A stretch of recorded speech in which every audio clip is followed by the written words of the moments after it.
O God, be thou exalted over my possessions. Nothing of earth's treasure shall seem dear unto me if only thou art glorified in my life. Be thou exalted over my friendships. I am determined that thou shalt be above all, though I must stand deserted and alone in the midst of the earth. Be thou exalted above my comforts. Though it mean the loss of bodily comforts and the carrying of heavy crosses, I shall keep my vow made this day before thee. Be thou exalted over my reputation. Make me ambitious to please thee, even if, as a result, I must sink into obscurity and my name be forgotten as a dream. Rise, O Lord, into thy proper place of honor, above my ambitions, above my likes and dislikes, above my family, my health, and even my life itself. Let me decrease that thou mayest increase. Let me sink that thou mayest rise above. Ride forth upon me as thou didst ride into Jerusalem, mounted upon the humble little beast, a colt. And let me hear the children cry to thee, Hosanna in the highest. By A.W. Tozer's The Pursuit of God. It's good. That's good. What you got, man? Anything? Well, I'm thinking about it, but I'm also distracted by, as I just mentioned to you, I've got to get a root canal tomorrow, which is terrible. I think it is. And here's what's funny is, this is not obviously what we're talking about, but here's what's funny. Well, a couple things. So, audience, you might have heard me talk about it. I'm in Colorado. We just get there. I bring my whole family. I'm there for a conference. We end up getting sick and missing the conference. But the first night, we get there at like 7:30 p.m., which is like 9:30 p.m. for us because we're in Virginia. And my 2-year-old just starts throwing up all over the dinner, which is disgusting. And then as she's in the bath getting cleaned up by my wife, part of my tooth just literally falls out of my face. And it's like, what is that? And I remember reaching back and like, what is that? It was my tooth. And that was in October. It's now January, end of January as we record this. I literally haven't eaten on the right side of my mouth since January because I had to get a temporary crown. And now I've got to, I think it's because he was cleaning it up to put on the temporary crown and he went too deep and he exposed my root. And now I got to get a root canal, which is like totally his fault. But my wife, anyways, so that's tomorrow. So my wife says, well, are you like put out for a root canal or like how long are you out for? And I was like, oh, I have no idea. She's like, can you call and find out? Like, do you need a ride or what? And I said, yeah. So I forgot until later today and now they're already closed. Oh, no. So I'm going in tomorrow. Like, am I going to get knocked out or, like, do I get to do stuff later in the day? How does this? Yeah. I don't know how the root canal works. Right. Yeah. I have no idea. Is it local anesthesia? Is it? I don't know. It's a strange. I'm not sure. I've never had one because I brush my teeth and I take care of my body. But seriously, it sounds serious. I think that I don't know. I'm not going to say because I don't want to sound wrong, serious. But I'm not sure. Yeah. Very much like you to just forget to figure that out. And that's actually like both of us to just like say, well, we'll figure it out. I'll just show up and when I get there, I'll call you. If they put a needle in my gums, all right, we're doing local, Yeah. If they just put a mask on, like, all right, I'm going out. I guess I'll just stay here until I wake up. I'll text you from the chair, Rachel. If right, exactly. If I don't hit send, then they knocked me out. You need to come pick me for up. Real. Yeah, if you just see the little bubbles of like me typing, that's right. Then hey, you need to come get me. It's one of those things where it's like, yeah, I guess I should have figured. But for all of us, there's just too many things going on, and so it's like, so my wife had me pursue holistic dentist, and it's like, well, our root canal is good because you're leaving this dead tooth in your mouth. Like, why would you do that? Like, just pull it. I'm like, okay. And so I go to this holistic dentist, and honestly, it just came down to, it's too much time to figure out what's the right decision. So I'm just going with the root canal and just trust in the Lord. They're like, all right, it's going to be fine. Whatever it is. You'll be all right. I think I'll be all right. They've been doing it for a long time. I think I'll be okay. But, audience, maybe I'll let you know what happens when you get a root canal. Do you have to go out or is it local anesthesia? He said it'd take an hour. Or all right. Waiting on bated breath. I know you are. I know you are, man. Which is a great lead-in because, this is about the Lord having taking over our possessions and being exalted over those things. Like he even says over my likes and dislikes, above my family, my health, even my life itself. So this is just me submitting myself in the holiest of ways to the Lord. No, but man, I'll say this. I think that was the long intro, guys. Sorry. We had to talk about the root canal. That's fascinating. But literally less of you. You're right. That's true. But here's what I think was fascinating. I remember reading this, and this is what struck me, is specifically the line, "Make me ambitious to please thee, even if as a result I must sink into obscurity and my name be forgotten as a dream." You know, we just came out of episodes where our buddy Cole Ordaway was on. We talked about the dash, right? And that's your life, and reality of like history isn't going to be about us. But man, that as a prayer is difficult to just say, let me fade into obscurity if that's what it takes, you know, man.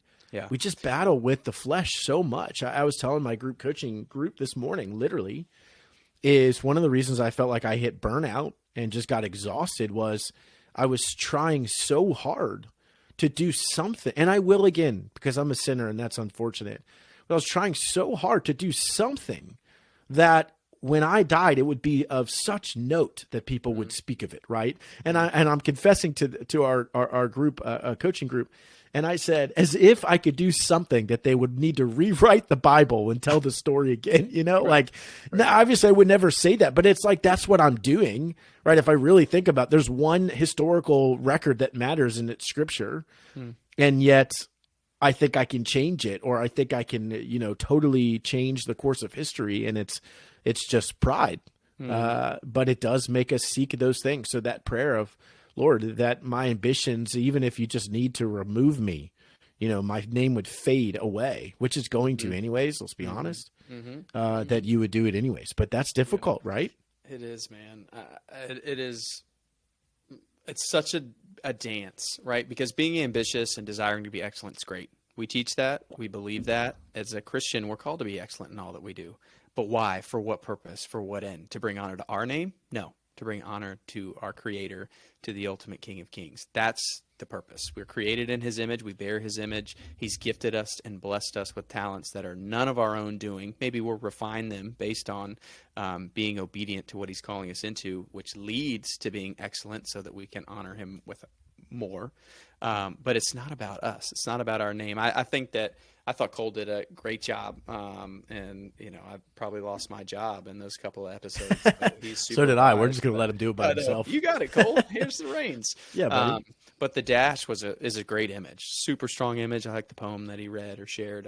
But the way that I personally relate to it, or my kind of testimony to what is your legacy and what is your how are you going to be remembered is, I think I've told you this story before, G, but I was sitting in Toronto when I flashback to when I was playing baseball for the Orioles. We're sitting in Toronto in the Rogers Center, and I wasn't pitching that day, so I just had a front row seat to the game. Great day, beautiful day. And I'm looking out into the outfield, and I see all the Toronto Blue Jays organizational Hall of Famers. So any name and number that had been retired, there's 8 or 9 of them that are plastered across the upper deck of the outfield, and it has their name in the years in which they played for the Blue Jays.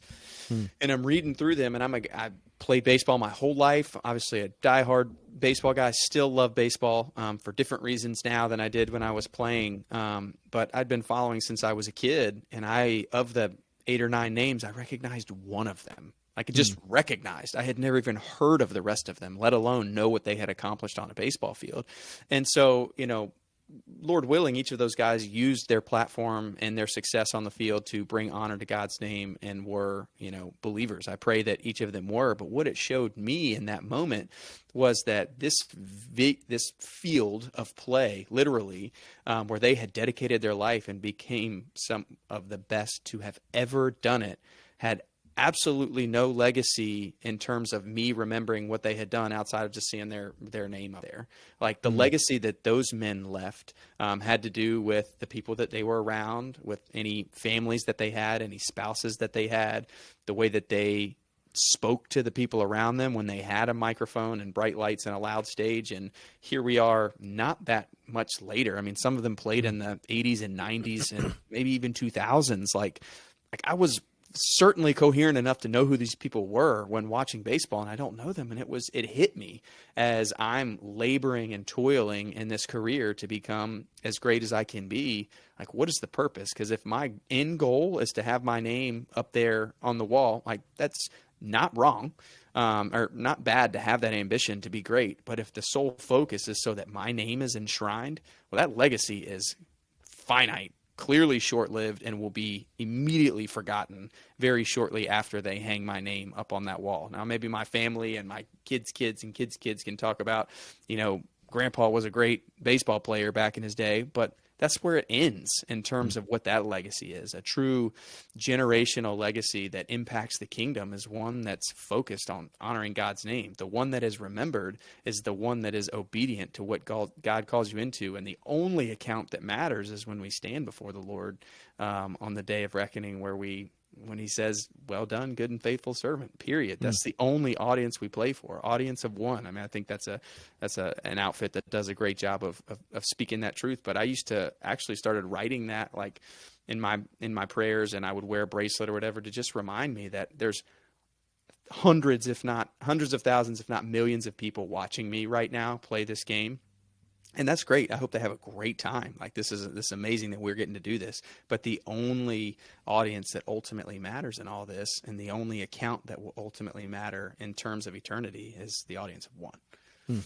And the crazy thing is, too, when he says, well done, good and faithful servant, he's holding a record of Christ's life, not ours, right?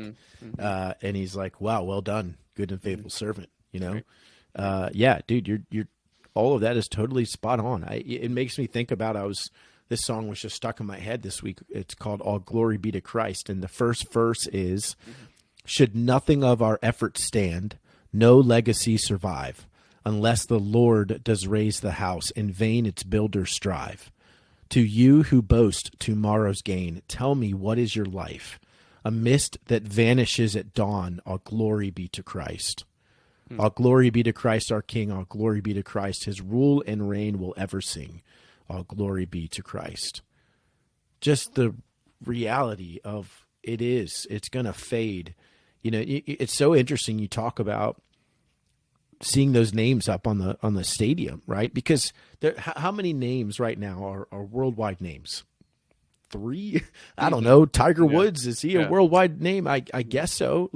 Taylor Swift, Definitely. Is that, and so you've got these handful of people out of 8 billion that are worldwide names, right? Well, 200 years from now, nobody's going to care who Taylor Swift was, right?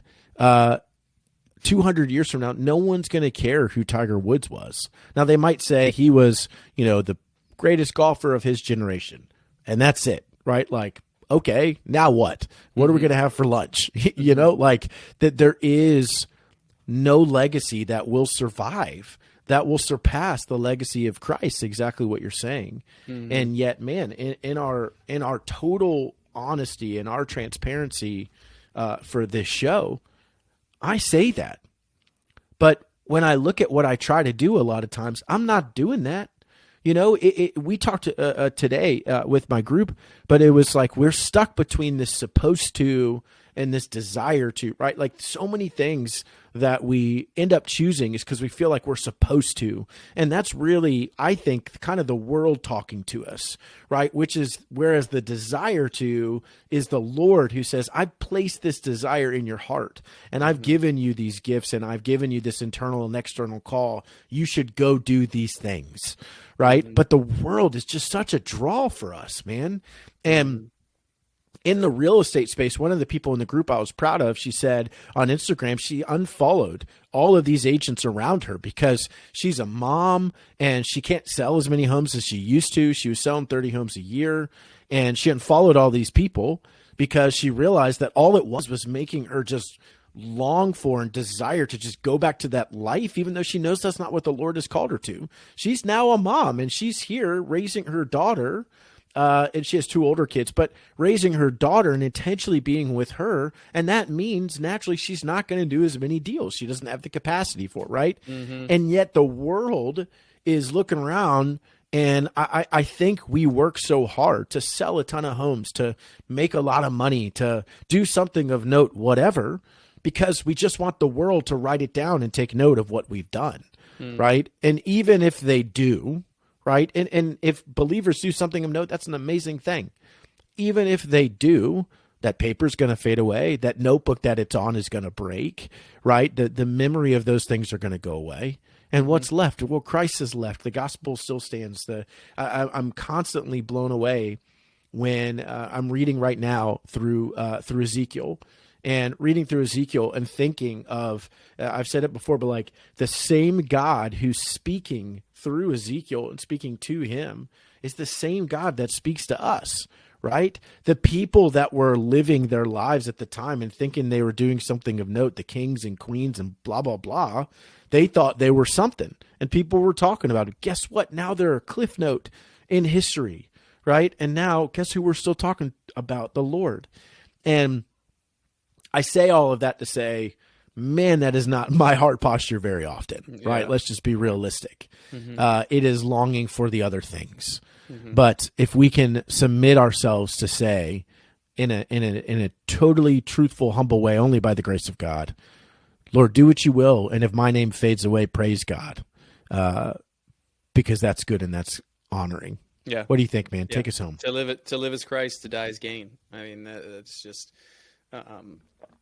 scriptural, biblical, true. Like I think that it is we're so susceptible to words of affirmation. I mean, there's such a good thing about encouragement, like to give somebody courage to go forth and say, you're doing this great, you're doing an awesome job, like to love thy neighbor by pouring and showering confidence unto them and over them. I mean, that's amazing. I mean, that's how we love our neighbor. Like doing so much of that is a good thing. But when our desire, like there's a slippery slope where we can yearn and crave that affirmation, confirmation, words, all positive words from the people around us, that we seek that approval prior or before seeking the approval of the Lord and our Creator. Or like we just get the order of ops wrong. We were created to, first and foremost, to love our God with all our heart, soul, might, and strength, and then to love our neighbor as ourselves. I mean, there is a prioritization of each of those things. We do one by doing the other, right? But if we are so consumed with what the people around us care about, think about, say about us, then we're getting the order wrong. And then that our reputation and who we are starts to become our God, rather than seeing who our identity is, just like you talked about earlier, being through the lens of the blood of Christ and what was accomplished through him on the cross and the empty tomb. And so we are just, in our hearts, inherently, we have all inherited that we desire to be like God, that we desire to have total authority over all that we do. I mean, he gave us dominion over his creation. Like that was what he desired for us, but we just took it too far, that we wanted more. Like that wasn't enough for us.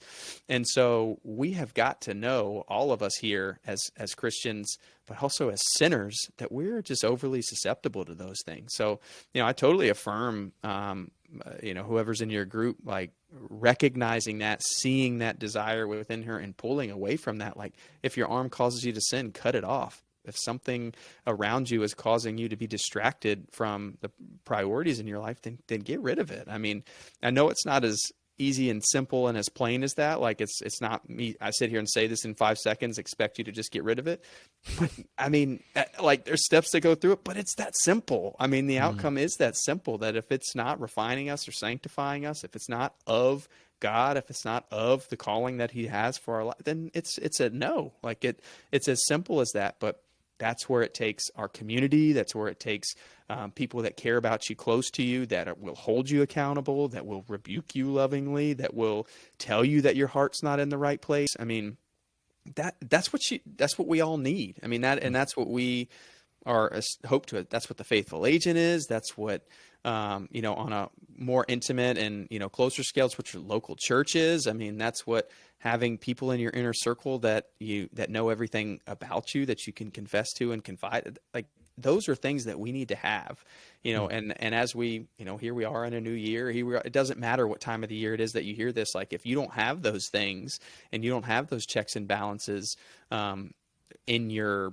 day to day, then that needs to be a priority. We're great at having accountability relationships and measuring bottom lines in our business, but we never take inventory of those things in our spiritual life, which is way more important than that. And so I did not take us home with a 5-minute rant. No, so I've got something. To you. Yeah. I have something. Yes. Just like having a dead tooth. Yeah. What? You need to get it removed. I don't know what that means. I was trying to bring it back. You like that? You know, we need a root canal for our heart. How about that? That feels appropriate. I think it is ultimately at the end of the day, exactly what we're both saying, which we're terrible at, right? We never want anyone to think because we're behind the mic that we've got this figured out. That is not true whatsoever. This is my personal time of confession always on the show, right? It's like, we're terrible. Just trust us. Get to know us. You'll realize, man, those guys sin a lot too, but by the grace of God. But it is this reality of there are things in us, right, that the devil is not kind. He doesn't want us to thrive and live, and he wants to literally drag us down into hell with him and kill us, right? That's literally what he desires. I have a rotted tooth and it's got to get fixed. Well, that's all that it is, right? He wants to literally make everything about us rot to the core and go down with him. It's not just a fun, we're hanging out and we can, I too often just walk a line of, whatever temptation or whatever it is, of desire to be great or whatever these things are. That's him. That's not the Lord saying, be great. Those aren't those things. We've heard this phrase before many times, but the only thing we contributed to our salvation was the sin that made it necessary, right? If we could just remember that and recognize, man, Tyler is not some great human being by any means, nor am I. We are sinners to the core. We are saved by an incredible Savior.